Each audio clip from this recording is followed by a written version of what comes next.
Let's talk about the number one best home test to determine if you may have a hypothyroid condition or not. Now, the problem with hypothyroidism is that it's very, very difficult sometimes to figure out if you have a hypothyroid problem because let's say, for example, you have many of the common symptoms, but then you go get a test and it all comes out normal. Like, how can that happen? Or let's say, for example, your test does come out abnormal. Let's say they say you have low thyroid hormones, you have a hypothyroid condition, yet you don't have very many symptoms. You're not overweight, you don't have this, you don't have that. So it can be very, very confusing. So I want to share with you some very interesting things about the thyroid that you probably have never heard of. And what I'm doing is I'm summarizing all of this great knowledge that I've accumulated in working with tens of thousands of people. And that's one of the advantages that I have. I had a chance to spend 30 years in practice to work with real live people, or as compared to other experts who don't have the experience. They basically graduate and then they start teaching or they start doing research. Unfortunately, right now, it is difficult to find good knowledge because when you do searches on YouTube or Google, many times this great knowledge is buried, it's suppressed, it's very difficult to find.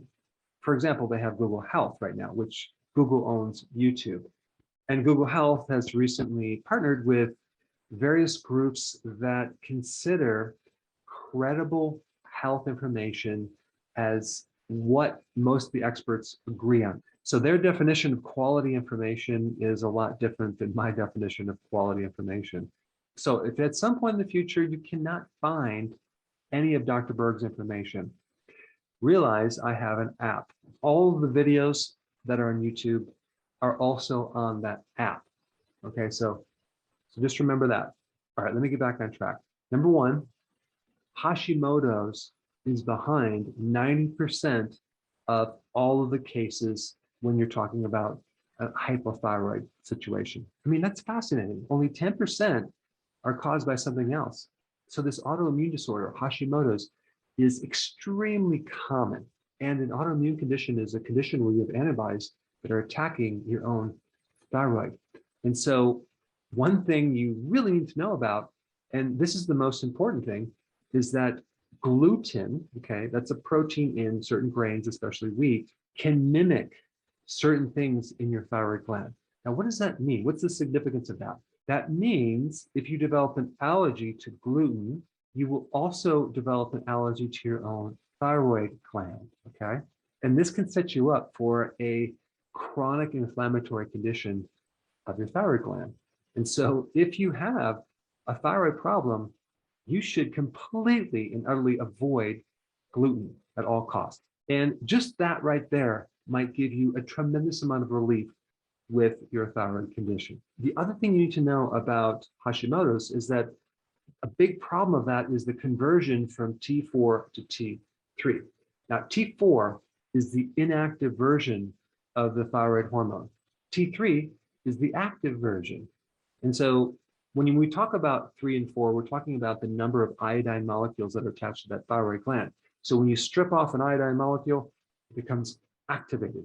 And everyone's talking about iodine for the thyroid, but for the conversion, you need selenium. That's another trace mineral, selenium. If you're not getting enough selenium, you're not going to be able to make this conversion. So selenium is a very important trace mineral for the thyroid.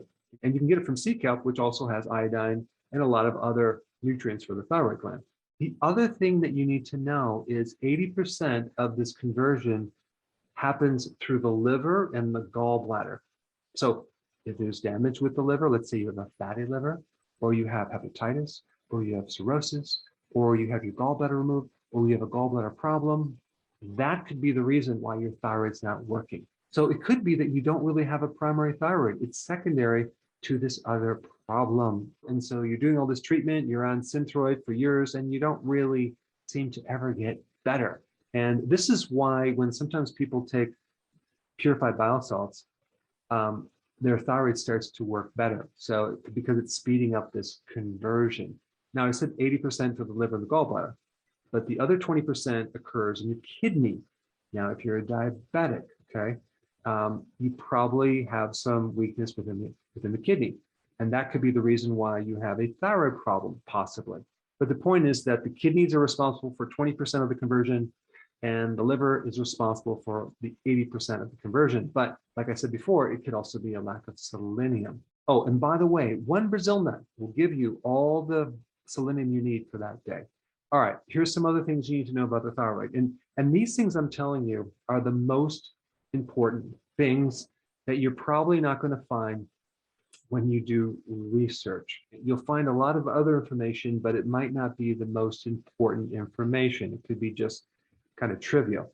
And so not all knowledge has an equal importance. Some things are way more important than others. What I'm teaching you right now is the important stuff. I would say probably the majority of hypothyroid cases are not primary hypothyroid cases. They're secondary to these other factors that I'm talking about now. But there's a couple other points I want to mention about that. Number one, if your estrogen is too high, if you're estrogen dominant, that could be the reason why your thyroid is not working. So as estrogen goes up, your thyroid goes down. So that's another cause. And so women that have heavy periods, that have estrogen dominance, a lot of times have a thyroid problem. And so instead of treating the thyroid, they should be treating the estrogen dominance, or they just won't see the results. And another thing about the thyroid, if you have thyroid nodules, that is a classic iodine deficiency. And there's a very simple test to do to see if you are deficient in iodine. And I will talk about that in a minute. And the classic symptoms of a hypothyroid situation would be you're cold, you're tired, your cholesterol is higher, you're depressed, you have a puffy face, you have weight gain all over the body equally, you're getting constipation, you have hair loss, thinning of the hair, loss of eyebrows right here, dry skin, dry hair, and you have brain fog. Other than that, you're perfectly fine. So with all the confusion, how do you really know you have a true hypothyroid situation and it's not secondary to something else? Well, I'm going to show you a really, really cool test that you probably have never heard about before, but it's pretty darn accurate, especially if you correlate it with some of these other symptoms too, which I just mentioned. You know, I just released another video on the adrenal gland, some real simple tests that you can do to determine if you have adrenal fatigue. So my whole goal is to give you things that you can do at home to figure things out, to potentially prevent the progression of a certain problem from getting worse. Because if you can catch it right in the very beginning, and then you can use natural remedies, you can save yourself a lot of grief. Before I tell you about this test, I wanted to share with you one of my favorite words, okay? And that word is proactive. What is the definition of proactive? This is what it means. Controlling a situation by causing something to happen rather than responding to it after it has happened, okay? So you're being proactive if you're doing something to prevent a problem. And this definitely relates to an eating plan, which I recommend, of course, the healthy version of the ketogenic diet with intermittent fasting. And it's really wild to me of some of the responses that some people will give me when I tell them to do this diet. They might say, well, I don't have a weight problem, so I don't need to do any diet. I don't need to change my diet. I don't have a weight problem, I'm not fat. Okay, well, I guess the only reason to change a diet is because of weight. What about your health? Or better yet, I had someone to tell me they can't do the ketogenic diet because they're a diabetic. And I'm like, wow, that is amazing. I mean, there is no diet you should be doing other than that one. So anyway, if you've been watching my videos, my whole goal is to give you the important knowledge so you can survive better. Now, this test that you're going to do to determine if you have a hypothyroid situation is called Waltman's sign, okay? It's an ankle reflex test. So you're going to be using a reflex hammer. If you don't have a reflex hammer, you could just use the end of a butter knife or the end of a screwdriver or anything, even like this, because you're going to be tapping your Achilles tendon, okay? And there's a reflex in your Achilles tendon that should cause you, when you tap it, to do this. It should kick in and kick out. It should just kind of like do a little jerk like that. Just like if you were to tap any reflex right here and you would see this motion right here. So you're going to do this with the Achilles tendon. You can actually do it with both ankles, okay? Now, with a true hypothyroid condition, what you're going to notice with your foot, it's going to kick out, okay, when you tap the Achilles tendon, but it's going to be very, very slow on the return. Okay, it's going to contract fast, but it's not going to reset fast. Okay, very important, because the muscles involved in hypothyroidism can't relax as good as normal muscles. Even though it's really the nervous system that's affecting the muscles, the nerves and muscles are slower with a hypothyroid condition. So we're going to be focusing on the reaction after you tap and it kicks, the return back to rest or normal, okay? That's what we're going to be focusing on. If it's slower than it should be, chances are you could have a hypothyroid situation. So very simply, maybe you kneel on your couch, okay? And then you can tap the Achilles tendon and it will jerk, and then watch for the rebound.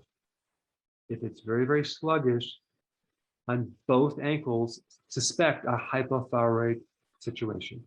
That is actually a pretty accurate method of figuring out a true hypothyroid situation. So if it's normal, okay, then you need to look at some of these other reasons for a thyroid problem. Maybe you have a thyroid condition that's secondary to something else. Now, you can also measure iodine, like an iodine patch, which only gives you information about iodine deficiency. And like if you have Hashimoto's, which is 90% of the time, it might not be an issue with iodine, but it could be. Now, to measure an iodine deficiency, you'll take the inside of your upper arm or the thigh, and you'll take a little cotton ball, and you'll rub some iodine that you can get at the drugstore, 2%. Just rub it around in a circle about 2 inches by 2 inches, okay, either on your arm or your leg, and then you wait for about an hour. If it's still there after an hour, chances are you are deficient in iodine. It should be able to be absorbed into the skin, and you shouldn't see a yellow stain, okay? So that's the iodine patch test. So the next video that you should watch would be on various food tips for the thyroid gland. I put them up right here, check them out.